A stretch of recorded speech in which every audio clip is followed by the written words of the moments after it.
Era uma vez na copa de uma árvore bem alta no Parque da Bela Vista, um esquilo chamado Zito.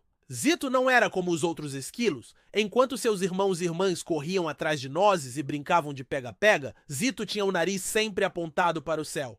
Um dia, Zito viu algo que nunca tinha visto antes. Era grande, redondo e brilhava como o sol, mas estava muito, muito longe. O que será aquilo? Pensou Zito, coçando a cabeça com uma patinha. Ele perguntou para sua mãe: Mamãe, o que é aquela coisa brilhante lá no alto? Sua mãe sorriu e disse: Aquilo é o sol, Zito. Ele nos dá luz e calor durante o dia. Zito ficou maravilhado. Ele queria saber mais.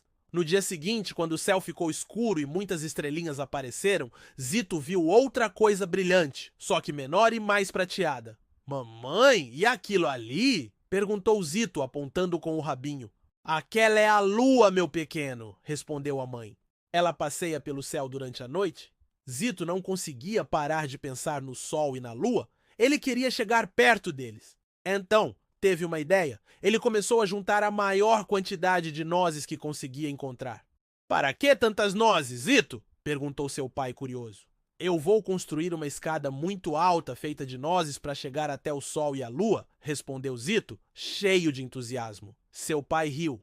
Ah, Zito, o sol e a lua estão tão altos que você jamais conseguirá alcançar. Não precisa de uma escada de nozes, pois nem nozes podem subir até lá. Zito não desistiu. Ele continuou juntando nozes, imaginando que mesmo que o sol e a lua estivessem muito altos, ele um dia conseguiria alcançá-los, mas logo as nozes acabaram e a escada de Zito não chegava nem na metade da árvore. Zito ficou um pouco triste, mas sua mãe o abraçou e disse: Meu querido Zito, o sol e a lua estão muito longe para chegarmos com uma escada de nozes, mas eles estão sempre lá para nos iluminar.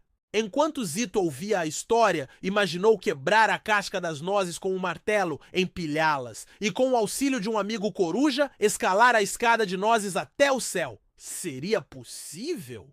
Com o passar dos dias, Zito continuava a observar o céu. Ele via o sol nascendo e se despedindo, dando lugar à lua brilhante. As outras crianças esquilos brincavam, caçando insetos e se escondendo atrás de galhos. Mas Zito não queria apenas ver o sol e a lua. Queria tocá-los. Queria sentir a temperatura do sol e a textura da lua.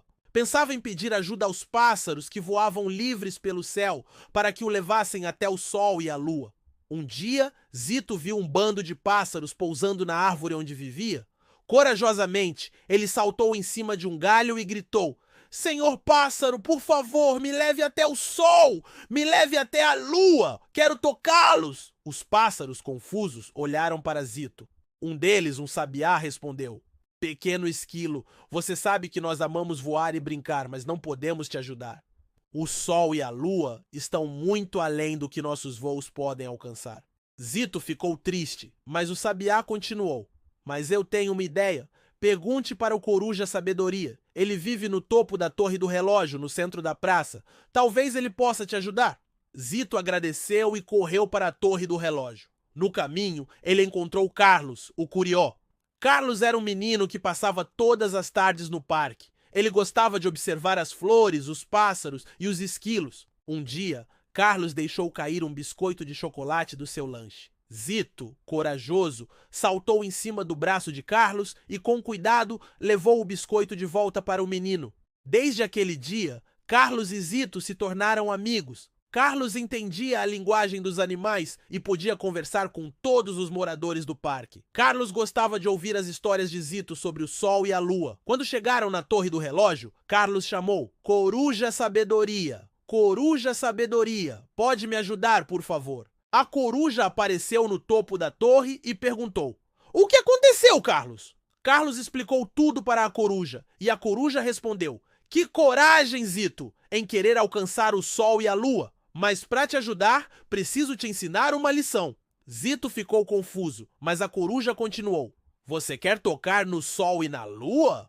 Você quer saber como são macios, quentes ou frios? Mas você já toca no sol todos os dias. Zito ficou pensativo. A coruja continuou: E a lua? Você já sente o luar em seu rosto todas as noites. Zito não entendia. Carlos o ajudou. A luz do sol e o brilho da lua chegam até nós, mas o sol e a lua continuam no céu. Zito finalmente entendeu. Ele já tocava no sol e sentia o luar em seu rosto. A coruja continuou orgulhosa. Zito, você pode continuar observando o céu, sentindo o calor do sol e o brilho da lua. Eles estão sempre lá para nos iluminar. Zito, Carlos e a coruja se despediram. Carlos voltou para casa. Zito subiu em um galho para observar melhor o céu. A partir daquele dia, Zito continuava a observar o céu. Ele via o sol nascendo e se despedindo, dando lugar à lua brilhante. As outras crianças esquilos brincavam, caçando insetos e se escondendo atrás de galhos, mas Zito não queria apenas ver o sol e a lua, queria tocá-los, queria sentir a temperatura do sol e a textura da lua. Pensava em pedir ajuda aos pássaros que voavam livres pelo céu para que o levassem até o sol e a lua. Um dia, Zito viu um bando de pássaros pousando na árvore onde vivia. Corajosamente, ele saltou em cima de um galho e gritou: Senhor pássaro, por favor, me leve até o sol, me leve até a lua, quero tocá-los. Os pássaros confusos olharam para Zito. Um deles, um sabiá, respondeu: Pequeno esquilo, você sabe que nós amamos voar e brincar, mas não podemos te ajudar. O sol e a lua estão muito além do que nossos voos podem alcançar. Zito ficou triste, mas o sabiá continuou: Mas eu tenho uma ideia. Pergunte para o coruja Sabedoria. Ele vive no topo da torre do relógio, no centro da praça. Talvez ele possa te ajudar. Zito agradeceu e correu para a torre do relógio. No caminho, ele encontrou Carlos, o curió. Carlos era um menino que passava todas as tardes no parque. Ele gostava de observar as flores, os pássaros e os esquilos. Um dia, Carlos deixou cair um biscoito de chocolate do seu lanche. Zito, corajoso, saltou em cima do braço de Carlos e, com cuidado, levou o biscoito de volta para o menino. Desde aquele dia, Carlos e Zito se tornaram amigos. Carlos entendia a linguagem dos animais e podia conversar com todos os moradores do parque. Carlos gostava de ouvir as histórias de Zito sobre o sol e a lua. Quando chegaram na torre do relógio, Carlos chamou: Coruja Sabedoria, Coruja Sabedoria, pode me ajudar, por favor? A coruja apareceu no topo da torre e perguntou: O que aconteceu, Carlos? Carlos explicou tudo para a coruja e a coruja respondeu: Que coragem, Zito, em querer alcançar o sol e a lua. Mas para te ajudar, preciso te ensinar uma lição. Zito ficou confuso, mas a coruja continuou: Você quer tocar no sol e na lua? Você quer saber como são macios, quentes ou frios? Mas você já toca no sol todos os dias. Zito ficou pensativo. A coruja continuou: E a lua? Você já sente o luar em seu rosto todas as noites. Zito não entendia. Carlos o ajudou. A luz do sol e o brilho da lua chegam até nós, mas o sol e a lua continuam no céu. Zito finalmente entendeu. Ele já tocava no sol e sentia o luar em seu rosto. A coruja continuou orgulhosa: Zito, você pode continuar observando o céu. Ele viu o sol e a lua que estavam brilhando no céu azul. Ele percebeu que, mesmo não podendo tocá-los, o sol e a lua eram seus amigos, sempre presentes no céu. E Zito, o esquilo curioso, adormeceu sonhando com as maravilhas do céu, sabendo que tinha muito mais para aprender sobre o mundo ao seu redor. E assim termina a história do esquilo Zito, que aprendeu que algumas coisas maravilhosas podem ser apreciadas mesmo de longe.